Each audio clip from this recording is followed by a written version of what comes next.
Or, to warn others of his wayward shots, would whistle, a descending minor third.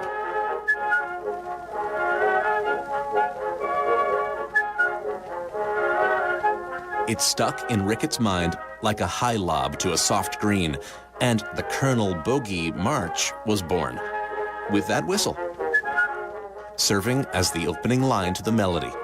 The march would be published in 1914 and had already sold millions by the time it was famously included in Bridge on the River Kwai in 1957, which didn't hurt sales one bit.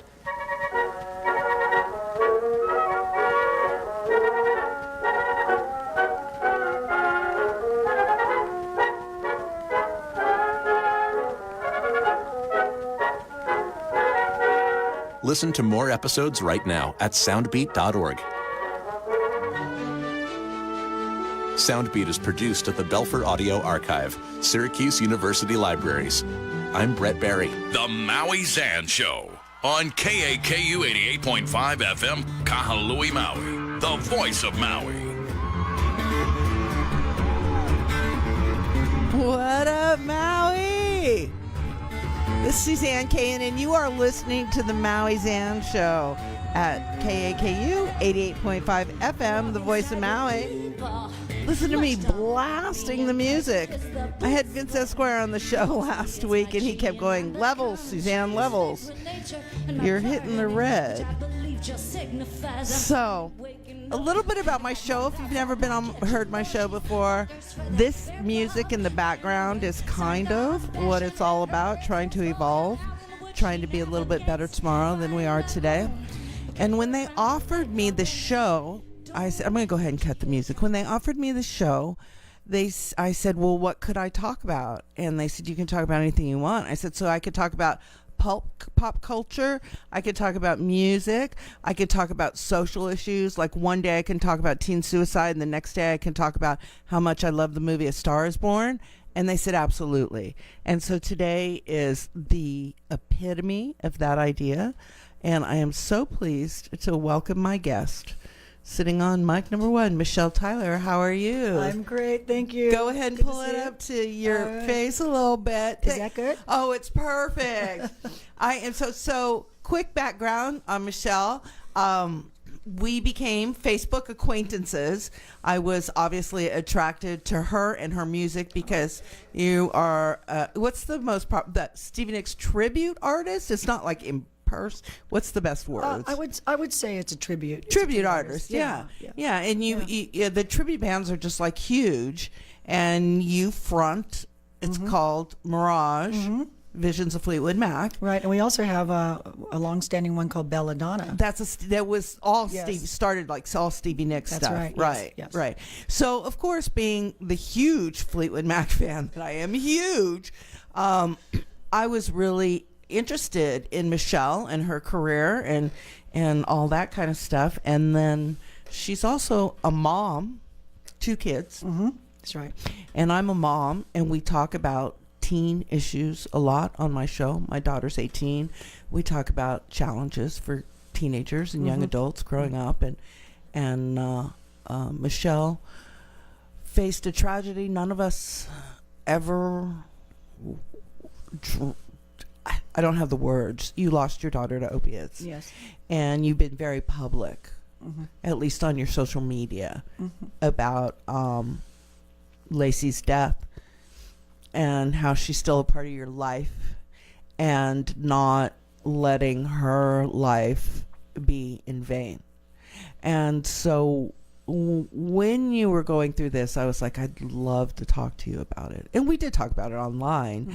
And it's this delicate subject, but I thought it was so important to be able to give 1 hour of a voice to all those things you share on Facebook and all those things you share with your fans and your friends and your family.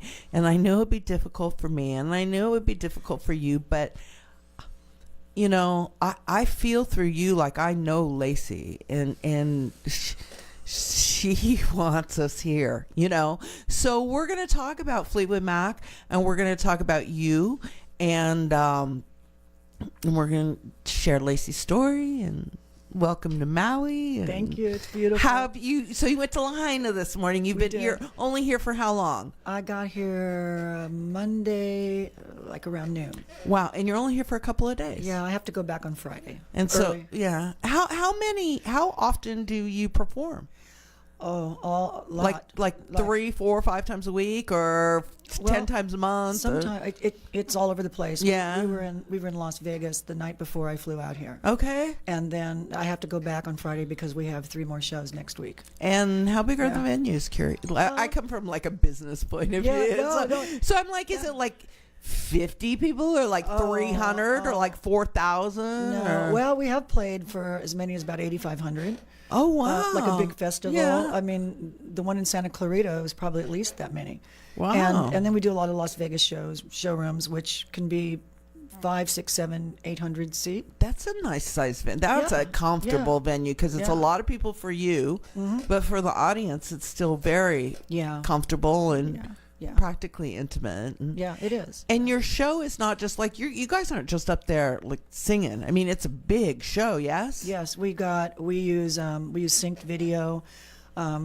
That like you'll see me and then you'll see Stevie and you'll see her and you'll hear my voice. Oh, wow. So a lot of it is synced. Wow, very cool. Yeah, it was a lot of work. I did a lot of the editing on it. So I'm very proud of it. You do a lot of the business side too. So this is your project. This isn't like somebody else's project and they went, "Oh, we're looking for a Stevie Nicks," No. So how did you go from just being Michelle Singer, a performer, to honing in on the Stevie Nicks thing? Well, my husband and I, who's in the band, and we've been together 35 years. Of course, I was a child bride. Of course you were. You were one. I was two. You were two. Okay, we could say you were 10. Okay. That's okay. How's that? That's good. We met in a band, and we traveled. We didn't have any kids. We didn't know if we were going to have kids. We were both kind of gypsy soul spirits. Traveled all over the United States, doing cover bands, that kind of thing.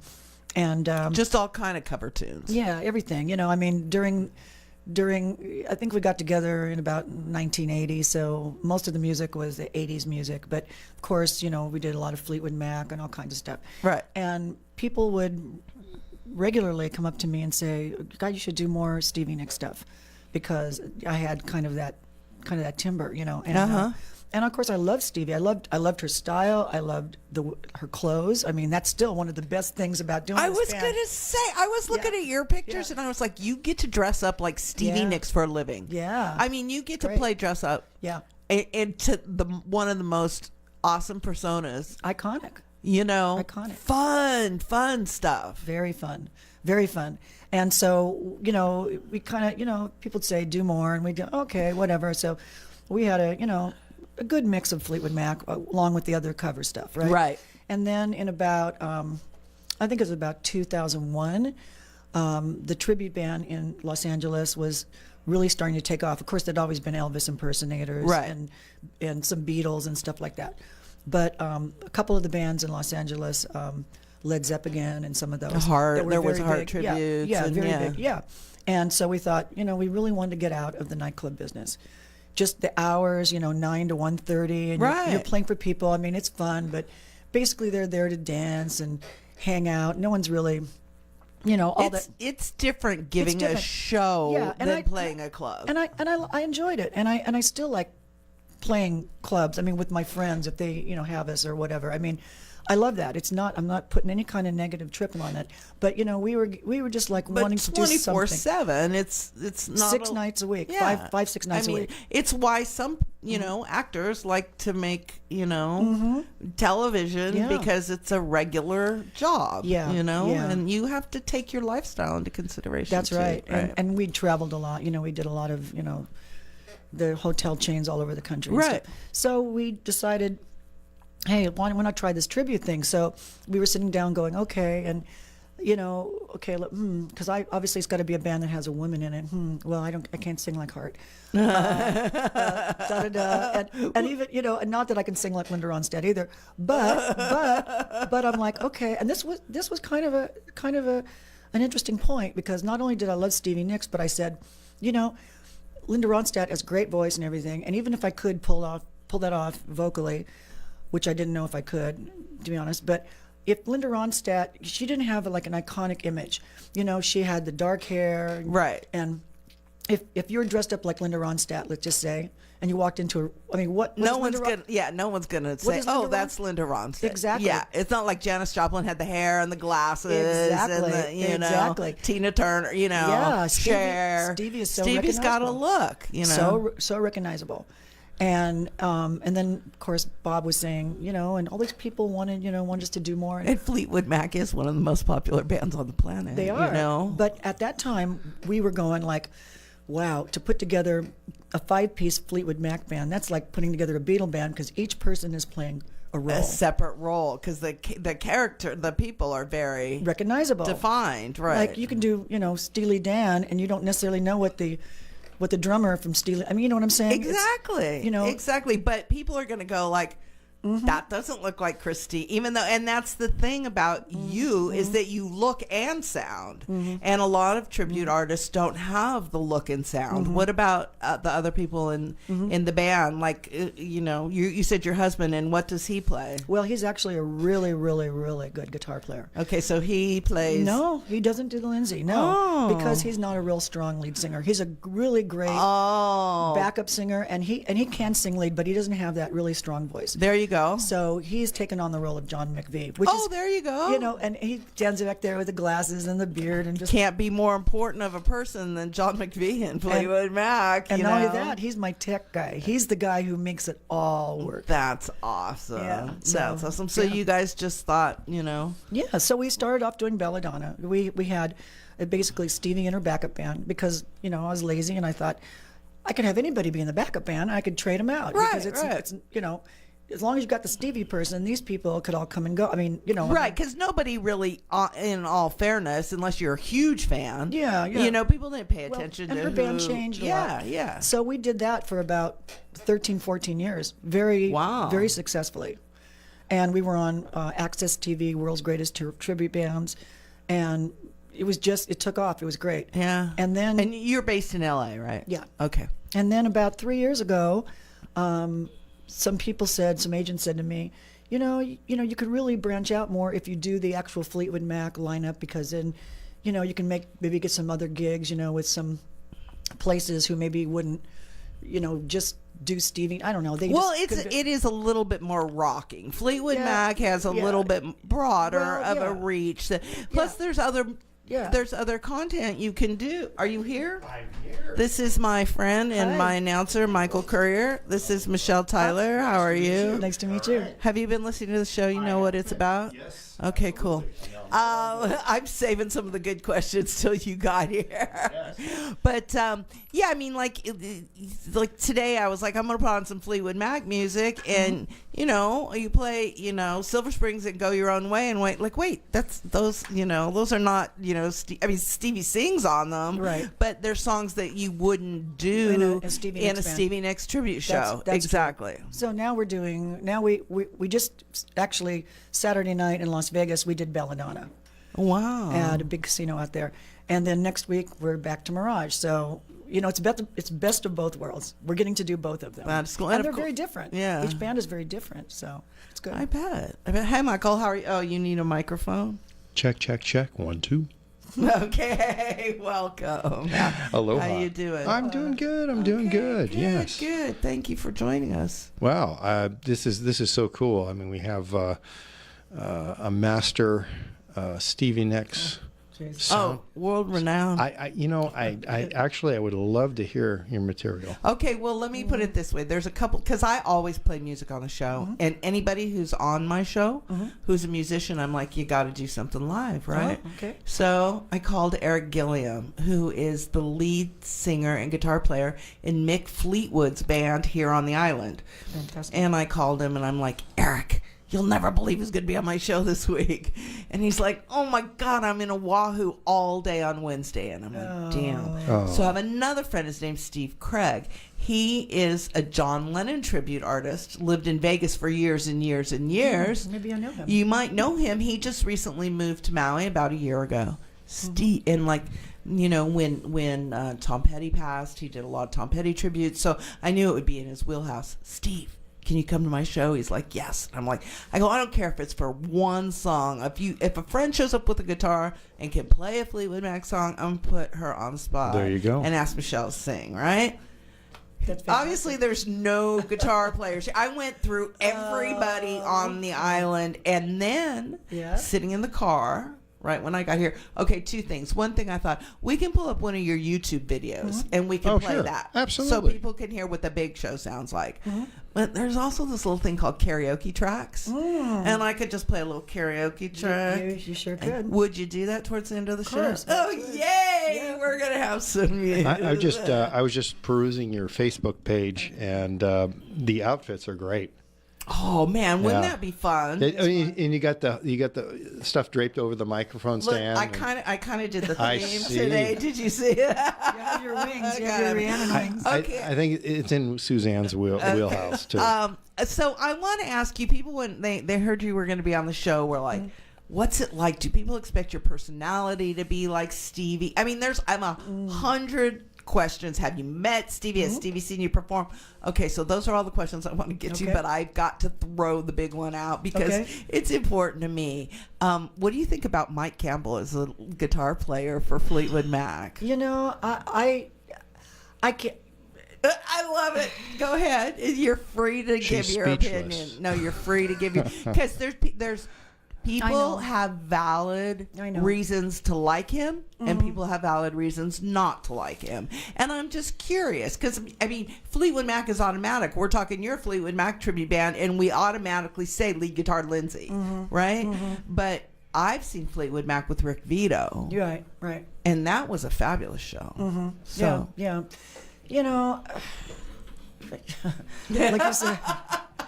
I told you it was going to be difficult. You didn't think this was going to be it. Whatever I say, there are going to be people like, no. No, you know, it's unfortunate what happened. Of course, Lindsey Buckingham, I don't think anybody can replace him. No. And I don't think necessarily, I think they're going on with their show, but I don't think that they're really saying like this is as good or this is better than, or, you know, I've read a lot, and there's a Rolling Stone article that just came out today. Oh, okay. Where Lindsey is actually finally break his silence, and from his point of view said what happened. Okay, which was very interesting. But not to get into the politics. He said, she said, whatever. I haven't seen the show. I've just seen a couple clips. I think it sounded good. Yeah. Well, my thing is, for example, when Sublime toured with another singer, I was like, I'm not going. Right. I'm not going. Sure. And then I realized, you know, I go to these tribute shows all the time, and I love them. So why not? Right. You know, if and with, you know, when for the members and even with, but Sublime, it's different because it's the lead singer. I think you're still blessed if you see Fleetwood Mac now, because it's minus one guy. Well, I mean, and you have mostly everybody else. I know he's it would the be. big guy. He's the big guy though. He is the sound, but you know. if you saw them in the last 15 years, you saw Lindsay, but you didn't see Christine. That's right. So on this tour, you're going to see Christine. Right. Well, yeah, so you could say it's sort of a trade-off. You know, so it's not perfect. Your odds are better than Leonard Skinner. Well, I was just, exactly. I was just curious because Mike Campbell played guitar with Stevie Nicks a lot. Yes, he did. In fact, in Your Dreams, he played, you know, he did a lot of the stuff. Right. A lot of tracks with her on that. Right. So to me, it seemed...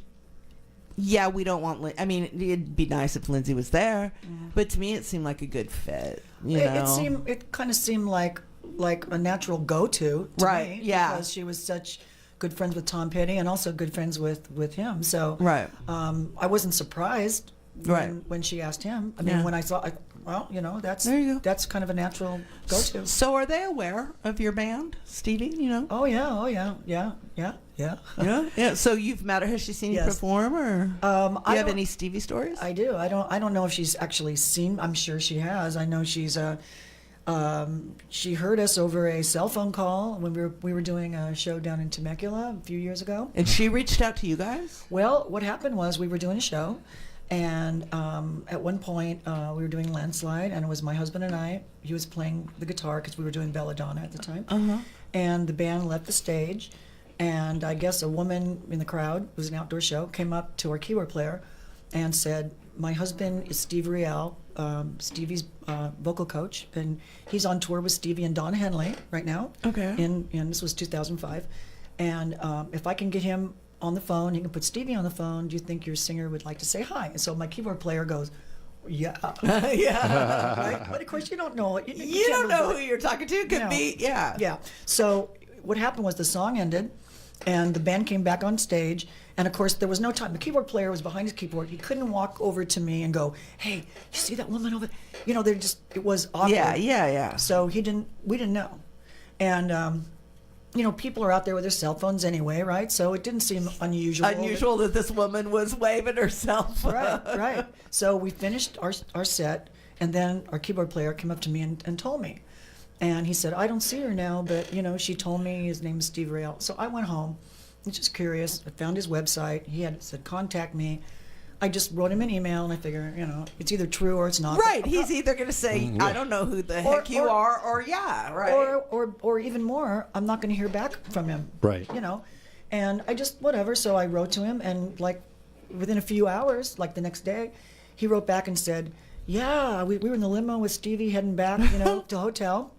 And they put you on the phone, and Stevie heard you sing Landslide and said, or the Silver Spring or whatever it was. And she was really impressed, and she wanted to wish you well. And we tried to get that call through. And I said, "Oh, God." Oh, my goodness. And I said, "Wow, I'm really bummed." He says, "Well, let me see what I can do." So a couple of days went The by. story continues. Oh, yeah. So he put us into contact with the management, who arranged for my husband and I to go up to Reno, where she was doing a Gold Dust tour. And we were had the little invited guest, thing on and everything.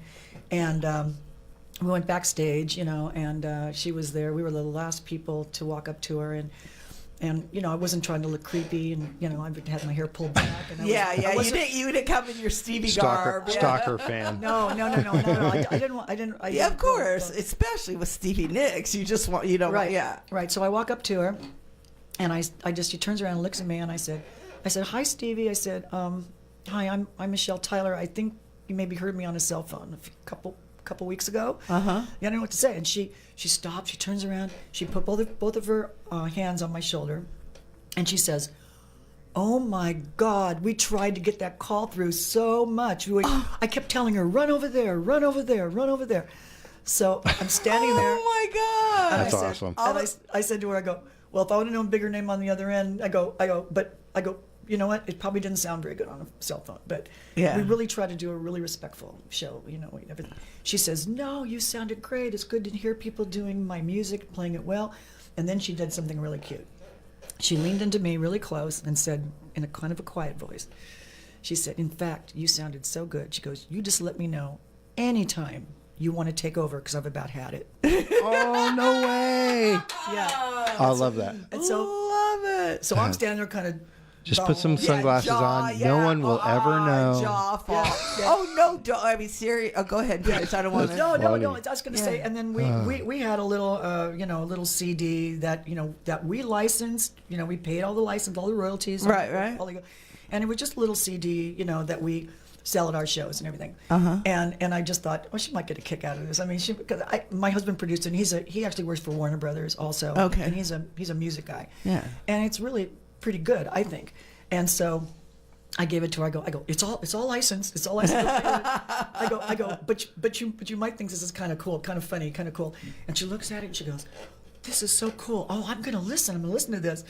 And then her handlers had to take her out, and she's still talking to me while they're taking her out. She's still. My goodness! Well, it's like you could have gone to Starbucks with her or I something. could have. She was so nice. That is so cool. And it's nice. It's nice when you meet somebody, especially when you're doing like a tribute to them, and they don't turn out to be a jerk. Right.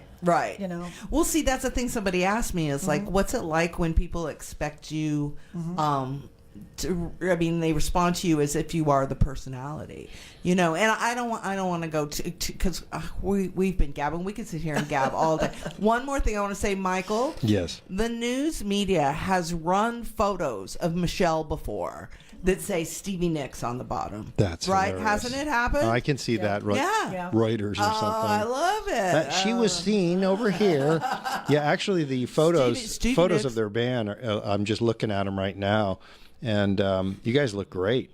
Look at this. He even has the drummer. I assume that's the drummer. Yeah. The drummer has got the chapeau. Oh, have you been to Fleetwood Yes. since you've been here? We were over at Lahaina today, and my friend. It was probably too early. It was kind of early, but we did get to go up and look at the bar. Oh, cool. Yeah. Okay, cool. Yeah. Did you see? He's got a store there too. Did Yes. You? Well, Okay. you know, I have another connection with Mick Fleetwood. Which is? I worked for his branding manager for a long time. We both live in the same city. And Really? our kids went to the same high school. Wow. Really? And it just happened. It just so happened that he was looking for a marketing assistant, and since I do that a lot in my own band, we connected. I invited him to come to one of our local shows, and because he lives there, and I worked with him on the Laserium project, which died a horrible death on the day that Michael Jackson died. Oh my goodness. The day it opened, Michael Jackson died. Anyway, that was a bad sign. But I worked with him for a while with Mick Fleetwood. I worked very closely with Mick Fleetwood. Wow, very cool. Yeah. Well, you need to come back to Maui, I do. bring the I do. band, I would love and to. do a show. Oh, at you Fleetwood. guys would do so well Just here. do a People show would at love you guys here. Fleetwood. Yeah. I know. I would love to. Whenever, I mean, it's not like you need any of our help here, Oh, you know. no, but yeah, but yeah, come. Oh, that would be fun. Oh my goodness, That would I'd be love fun. it. I would love it. Anytime. Anytime. Let's That's let's great. call them up right now. Book a show. Anyway, I could sit here and talk about Fleetwood Mac and music and stuff, but I don't want the day to go by without us sharing Lacey's story. I told you you can share as little or as much as you want. You know, to just tell people who's Lacey. Lacey was our firstborn child. I had her kind of late in life. I mean, I wasn't sure I was going to even have any kids. And then when the clock started ticking, I went, okay, I think I can do this, you know. And it was a wonderful experience. I had a great pregnancy. Everything was great. She was smart. She was beautiful. She was talented, precocious. Everywhere she went, she lit up a room. Beautiful. Look up her pictures, Michael. Yeah. I'm already on it. Yeah. Hold it to the camera. Yep. Yeah, she was a beautiful girl. Yeah. And she was very artistic, and you know, she went through high school, and like a lot of kids, you know, they start testing the boundaries, you know, and never a bad kid, you know, but just like school wasn't that important. She wasn't that motivated. She was more interested in hanging out and that kind of thing. And you know, we had talks with her about, you know, getting better grades and, you know, all that normal parent stuff, yeah. Yeah, and her brother was just totally different, you know. and Is her different- brother younger? Her brother's 20 months younger. Okay. And so right after high school, she was hanging out with some friends, I guess, and we didn't even know it at this point. But I guess this was she graduated in 2008, so this was about 2009.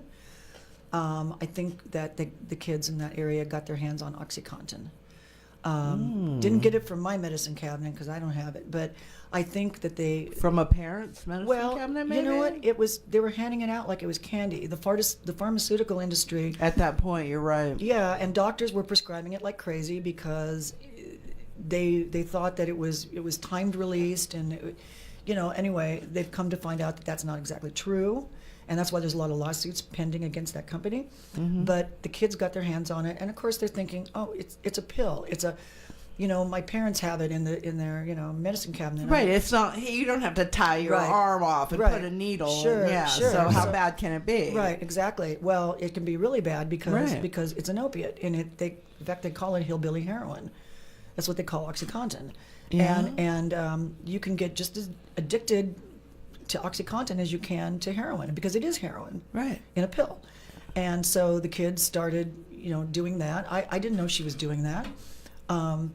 You know, they can keep it pretty hidden, you know, and how I found out was that of course, the kid, they're moody, they're angry, they're, they up and down. Yeah, you know, sleeping and Mood isolated. changes. yeah, that kind of stuff, but not too alarming, until I started finding these little foil pieces of foil, like in her room and under her bed, and when I go to clean, and it looked like I thought she was smoking hashish, because on the foil it had like burned black. Yeah. And I found straws, and I thought, what is this? So I asked her about it, and of course she was nothing and everything, but I figured out pretty quickly that she was smoking black tar heroin. And that's what they do. They got little chunks of black tar heroin, put it on the foil, and they light a match under it. It bubbles and burns. They take a little straw and they, inhale geez. it. And you get that sedation, that heroin. It's heroin. But they're smoking it, so once again, it's not as bad. It's not as bad because they're not shooting it up in their arms. Yeah, but then Still a drug. This goes on. People think heroin, addiction. They all automatically think lower socioeconomic or it's not. lower educational level or whatever. This is suburbia.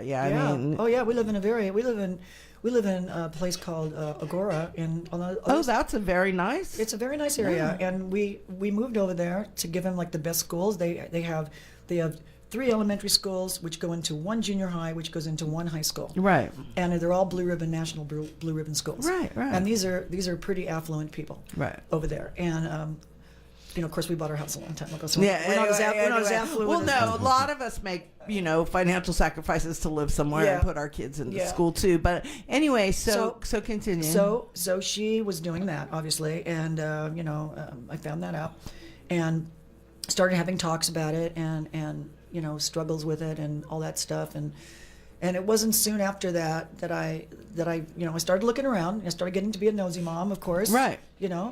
And she'd leave, and I'd be going through her stuff, trying to, find out stuff. And Detective mom. of course. Yeah. Yeah. Every right to do it. And you hate to do it in a way, because, But you need the information. It could be life or death. Yes, in my case, in her case it was death. But then I found out that she was shooting the heroin, because I actually found a needle and a little bit of residue in it, and of course she denied it. She said it was her boyfriend's, of course. And it's not mine. Yeah, and the whole thing is that it spiraled pretty quickly. Actually, when she was doing the OxyContin, she was arrested. She had before she even started shooting heroin, she had a little tiny bit on her, and the police pulled her boyfriend over for having expired plates. And she freaked out and put it in her shoe, and they saw her do that, And so he got off, because he just swallowed his. Yeah. And she had hers in the shoe, and so they caught her with a very small amount, but it's a felony. And we were able to go to court and get her off the felony. Wow. And as the result of this, and this is something I really want to stress, the state of California, and maybe it's federal, I don't know, they have something called PC, it was called PC, I don't know what 65, Penal Code 65, I think it is. And what it is sort of a drug school, like when you get a DUI, you have to go to a DUI school. Right. And so the judge ordered her, as part of her probation, to go to this drug school. Is about $600, and you go like 1 day a week, 3 hours for, I think it was 16 weeks, and then you fill out the form, and then you come back to court, and then they dismiss you. Okay. Mm-hmm. So she started going to that, and that really was the beginning of the end, because that's where she met all the other people who didn't want to be there, and they would go in the parking lot and smoke cigarettes and eventually talk about, they would romance heroin. Yeah. And that was really the beginning of the end. And then she graduated to the needle, of course. She was in something like 18 rehabs. Wow. Yeah, and some of them more than once. She really wanted to quit. I saw her go through withdrawals so many times. And now, how long of a period? Are we talking 6 months? Are we talking 3 years? Well, she started her arrest. The OxyContin arrest was right around December of 2009. Yeah. So we're talking several years. We're talking about, well, she died in March. So just 3 months in to 2016. Okay. So about about 5-6 years, Okay. maybe 10, yeah. And that's about as, I've been told that's about as long as intravenous heroin users usually live if they don't get clean. Okay. How old was she? She was only a month into being 26. No. She died. Her birthday was February 27. She died she had 3 death days. Yeah, because you can share. I mean, because she didn't. So what did happen? She overdosed? Well, she worked for a veterinarian. She loved animals. She was very good with animals. She wanted to be an RVT. And she was going through one of her clean spells, and I want to tell you people, if if you're on Michelle's Facebook or if you follow the story, you look at Lacey, and I'm telling you, you don't see heroin addict. No. You don't. It's Not just in like these photos. supermodel or She looks like artsy that. girl It's beautiful. or fun. Beautiful. Or, it's just you don't.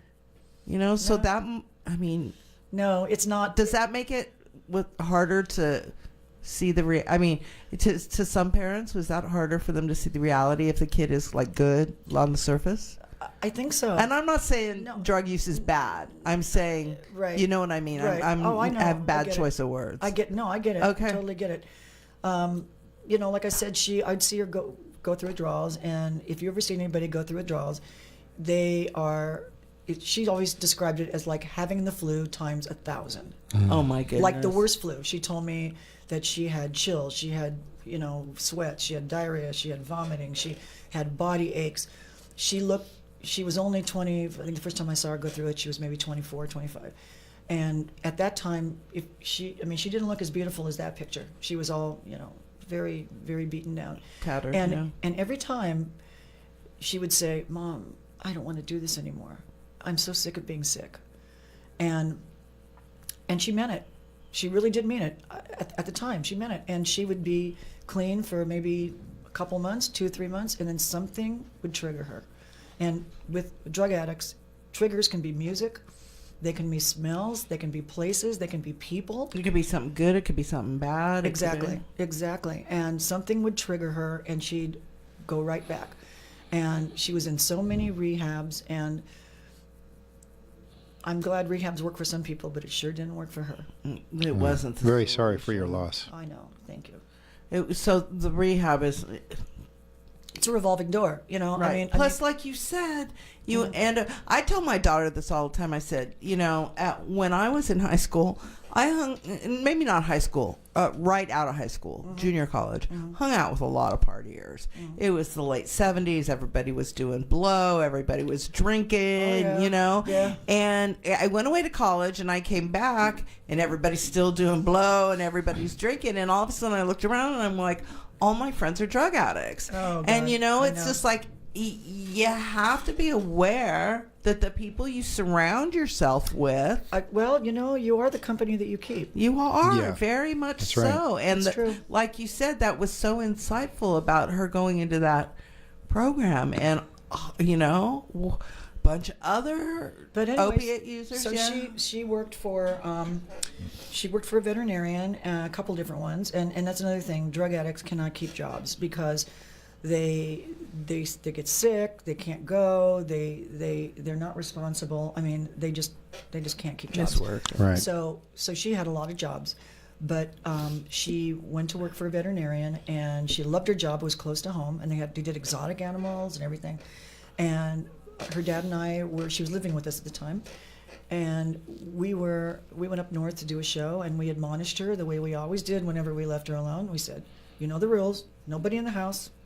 Here she is, a 26-year-old woman, but we had to still tell her that. Right. Oh, yeah. Nobody in the house. We're letting you use our car. Don't be driving it 300 miles. Because we're going to check the mileage. Stay out of trouble. Keep your nose clean. Oh yeah, I'm just going to work.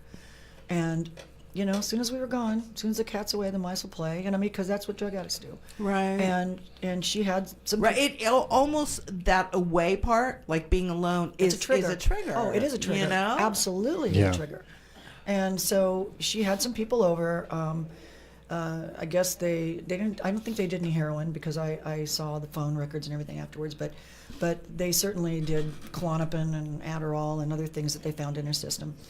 And so she went to work on on Saturday, and she knew we were going to be. She went to work on Friday, and she knew we were going to be back on Saturday, and it was the day before Easter, and she went to work. And from what I understand, she went to work at 9:00 in the morning, and somebody in the office, another vet tech, the night before had left out a vial of fentanyl, veterinary fentanyl. And, Oh my God. and her and I never had the fentanyl talk because you know Prince died from it and all these other people, but that was after, and so nobody was doing fentanyl. I mean, it wasn't on the radar. It wasn't on the radar but, yet. But she knew. She knew because she was a vet tech. She knew it was an opiate, and she was really going through that thing again, and she saw it, and she Took it? Didn't know how strong it was. I know she didn't. It's like 50 to 100 times stronger than heroin, and she took it, and she went into the bathroom and she injected it, and Not knowing how much to even inject. Oh man. no, and they were looking for her, and they couldn't find her, and when they finally tried to open the bathroom door and they thought it was locked, they knocked down the door, and her boss saw her sitting there, and I guess nodded out and gave her, I guess she wasn't breathing, and gave her CPR, got her heart started, and her heart started, but when the paramedics came and everything, I guess they had to put her on breathing. And that's why she had 3 days, because that was March 26th. They took her to the ICU. The day we flew back, I flew back. And almost from the beginning, the doctor told me, we don't think she has any brain function. So, So that whole dynamic. So that was March 26th, and then the next day was Easter Sunday, and they came in and they said, what do you want to do? And of course, Bob and I, said, well, we probably would donate, if there's no way that she can. They said, no, there's no way. I said, well, before we want to declare her absolutely dead, I want all these tests done. I want nuclear, and they did all this stuff that they just did to make me feel better, because the doctors said they showed me the EEGs. But so on the 29th is when they actually declared her dead. And I think this is really, I told you I get a lot of messages from her. People on Facebook know, because I'm always posting the stuff because I think, I don't know, I'm kind of trippy in that way. I believe there's something beyond this world. Right. But she was born in that hospital on a Tuesday, February 27th, on a Tuesday at 4:49 p.m. And the official date was at the same hospital on a Tuesday at 4:49 p.m. When she passed. Oh my. Whoa. Yeah. And I mean, Wow. that is just, you talk about a weird coincidence. Yeah. But anyway, she passed, legally passed, so it passed on to the organ donor network, and they started searching. And on the 31st is when they actually harvested the organs, and she donated 2 kidneys and a liver, and she saved 3 men's lives. That's amazing. Oh, that's great. Yeah. That's wonderful. Wow. Yeah, I mean, And do you know them? I mean, do they know you? Or is it an anonymous thing? well, it is anonymous, but you can't, after so many months have gone by, and the name of the organization is called One Legacy, and they're very good. They're very compassionate, and they had reached out to me 6 months later to give me a progress report on the anonymous recipients. Right. And they said they're all doing well. The organ wasn't rejected, and so then at the year point, they contacted me again, and they said, if you want to reach out to them and say something about Lacey. So I wrote a letter, but it was all through One Legacy. And I told them who she was. I sent a picture. And the 2 that got the kidneys wrote back and told me thank you. And it's very sensitive for them, too, because Right, of course. they don't know how you're going to feel. Right. Somebody lost their life for them. Yeah. They don't. It's The liver guy wrote me back a real long letter. And he told me that he had a liver transplant a few months before, and that it didn't take, and that he pretty much, that was it. And then he got a call to come to Cedars on the 31st, and he got Lacey's liver. And he said that if it wasn't for that, he would definitely He would have died. definitely be dead. And so he said that's his new birthday. That's what he told me. Wow. It's how do you really take comfort in that, though? I mean, I don't mean to be cynical, No, but how did you how the hell did you survive something like that? I'll tell you how I survived it. I survived Or it how do you continue to survive it? with music. Yeah. Absolutely, with music. Yeah. That's all I can do. I mean, when I get up and I do the music, and especially being somebody else, especially embodying and trying to get into the head and the feeling of what I think Stevie Nicks feels. Right. You're not just performing, you're playing a role. Yeah, and when I get into that, I can't really think of anything else. I can't think of it. It's like a zen. Yeah. And when I do that, it's like I can't think of it. And the other 22 hours or 12 hours that I'm awake, I think of it every day. Yeah. It never goes away. It's never going to go away. Now, I've had addicts in my life, people I love very closely. I have people who have died in my life. Like you said, the rehab after rehab after rehab might work for some. It might, But I know more people. And the people that I know, like we talk about, people don't automatically think like, oxy is bad because you're not shooting it. Same thing with alcohol. I've had a lot of people die very close to me of alcohol abuse. And people, how bad could it be? I mean, you order it in your local bar or whatever. So, I mean, I have a bit of an addictive personality too. Yeah. So what kind of, I don't want this to be a cliche advice thing, right. but, in all honesty, there's people out there whose kids are going through this. I mean, any insight at all? Well, I would just say, if you suspect, especially now that there's an opiate crisis. And yes. Now that it's that was the importance of this, because it is a crisis. It is a crisis. And now that it's there, watch your kids, watch how they act. If they're acting moody and they're acting sort of, one moment they're like, odd behavior. I mean, find out what's going on. Find out if it's depression, which, the thing is, with addiction, usually there's something that is attached to it. Right. There is a depression, or Usually. There's like a secondary, and that's why a lot of these rehabs, they do what they call dual diagnosis, where they find out the kid has ADD or the kid has depression or some other illness. And when I look back on Lacey as a young girl, a little girl, like from the time she was about 7, 8, 9. Man, Bob used to joke with her and say, "Lacey, you're like an iguana. You drop your tail all over the house." because she would do things like, just dumb things, like she'd take a little bath, and then she'd take the towels and she'd throw them down behind the toilet. So I'd go in and say, "Lacey, you don't have to leave them on, just hang them up." Or it takes 5 seconds. I'm the exact same way. But and I could totally relate. It's kind of, they say it's it's a type of ADD.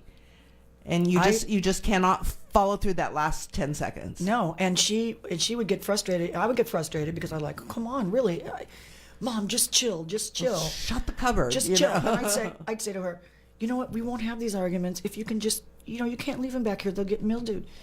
And she'd just tell me to chill, and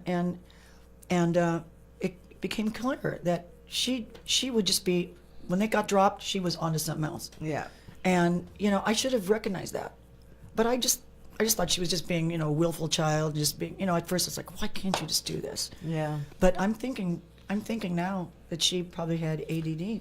The more I think about it. There's a lot of it going around. Well, I mean, there's, the thing is people expect everybody's brain to kind of work in the same way. And they just absolutely don't. No. And you cannot,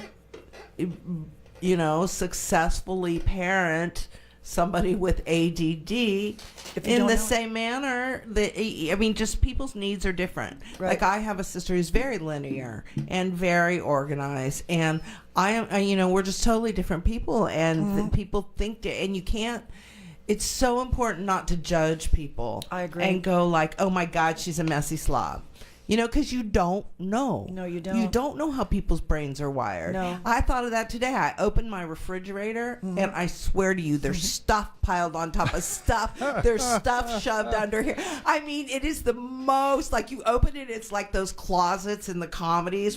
I mean, seriously. And I go, how does my daughter deal with this? Seriously. But it's just how my brain works. Right. And it doesn't mean I'm any better or worse than anybody else, although everybody would say if you had to need a refrigerator, it'd be better. But you know what I mean? I It's totally just like get you it. can't just bloody judge No. people. And that's what was hard You about know? it. That was hard about it. Because it wasn't just, you know, it was just like, oh, God, this kid just, you know, can't follow directions. But I think she literally was really having... Her brain just was working in a different way, you know, and they say, you know, people start self-medicating. Yes. They just do. Yes. So will you sing for us? Yeah, sure. Do you feel like it? I will. Okay. What? Now, we all have our favorite Stevie Nicks How do songs. I get this to come up on my feed?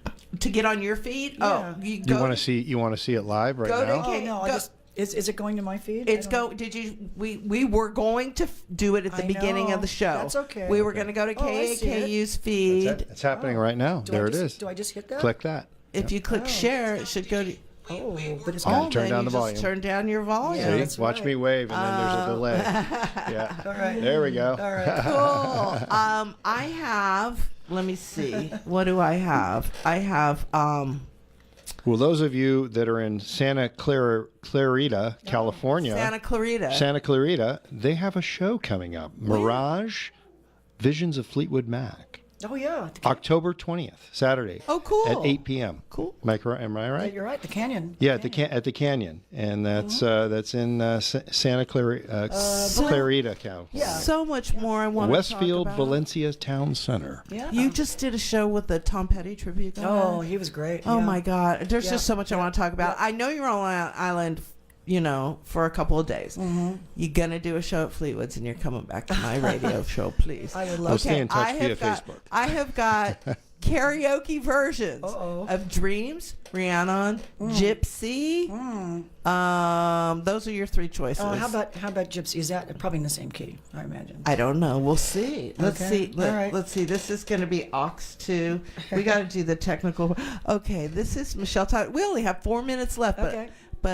I just want. Oh, you going to stream it? Look, Mike's Of getting course. ready. Absolutely. Can you hear?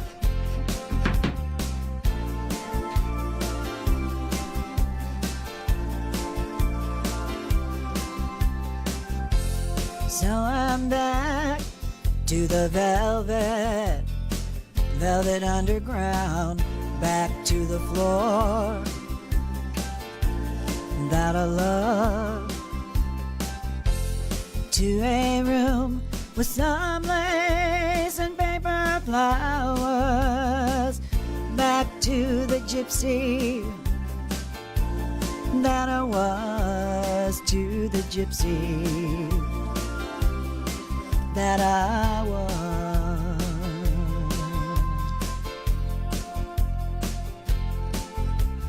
Do, do, do, do.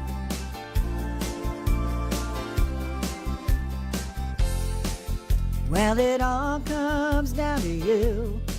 Well, you know that it does when lightning strikes, and maybe once, maybe twice,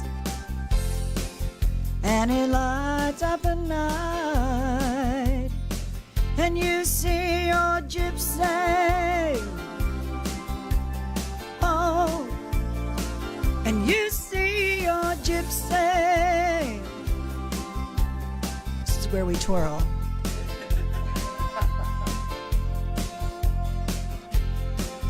To the gypsies that remain, faces freedom, well, with a little bit of fear. I have no fear. I've only love. And if I was a child, and the child was enough, enough for me to love, enough to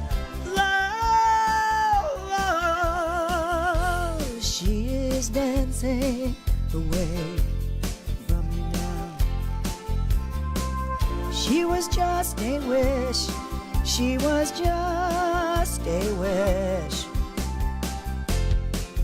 And her memory is all that is left for you now. You see your gypsy. Oh, and you see your gypsy.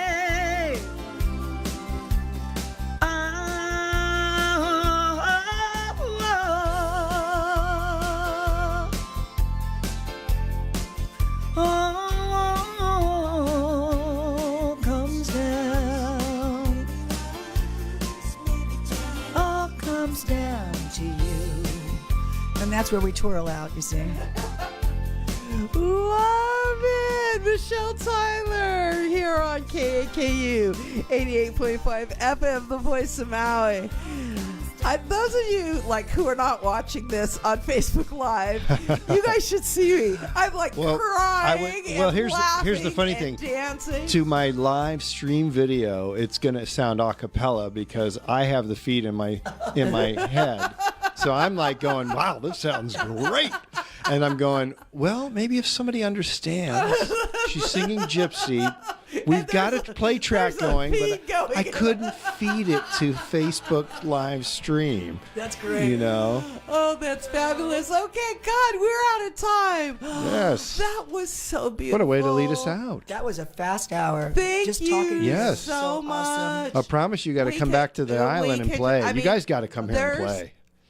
A ton of stuff that we could have talked about that we didn't even, we barely touched the surface. I got some good stories. Oh my God, please come back anytime. And we could do Skype interviews too. I would love it. So I don't know, we'll just have once a month, we'll have Michelle Tyler That would Day. be fantastic. There you go. Okay, Yeah, we Mike, can bring her on Skype. Yeah. Let's really quick, we can't do the end, just No. say this is. I'll do abbreviated version. This is Michael Courier for the Maui Zan Show. Tune in next Wednesday at 2 p.m. on KAKU 88.5, the voice of Maui, where we're always going to be here on Wednesday, rocking and rolling. So you guys have a great time tonight. And we're out of here. Aloha. Friday. Vince Esquire. Vince Esquire. Yep. Mulligan's on the Blue. Friday. To the voice of Maui, community-supported radio. In honor of National Disability Employment Awareness Month, Kalima